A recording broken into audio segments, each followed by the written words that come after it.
જો દ્વારકાધીશ છે ને એ સંઘર્ષ કરીને અવતાર છે, તો આ બધું મને એમ લાગે છે કે આ બધું હવે દ્વારકાધીશ વિશે જો કોઈ બોલતું હોય તો મને લાગે છે એના છે ને લગભગ દિવસો પૂરો થવા આવ્યા લાગે.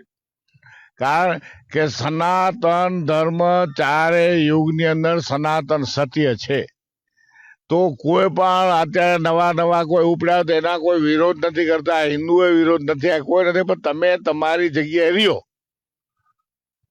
કોઈ પણ ભગવાન અમે કહીએ ચાલો સ્વામિનારાયણ તો એ આપણે પ્રચાર છે સ્વામિનારાયણ નો, એ પણ તમે બીજાને નીચે ઉતારી અને જો આવું બોલતા હો તો ખરેખર છે ને આ એક દાખલો દઉં કે રાવણની સોનાની લંકા થઈ.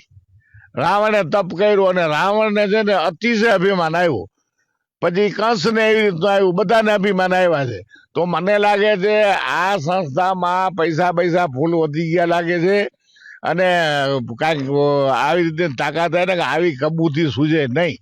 ને ખરેખર સ્વામિનારાયણમાં બધા એવા ન હોય જે મને સાંભળતા હો, એ તમે પણ છે ને આવા જેને ધર્મ વિશે ખબર નથી, સનાતન વિશે ખબર નથી, આવા તમારામાં હોય તો એને સમજાવો કે ભાઈ આ છે ને આ રહેવા દો.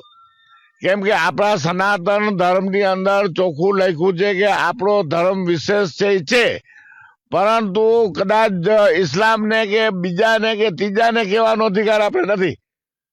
તો તમે તો હિન્દુ ઉપર નપો છો અને આ રીતની વાતો કરો છો.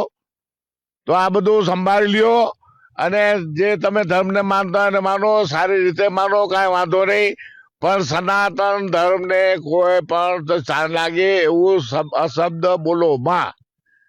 ને એમાં પણ દ્વારકાધીશ છે ને, દ્વારકાધીશ તો તરત પરચા આપે છે, વાર નહીં લાગે.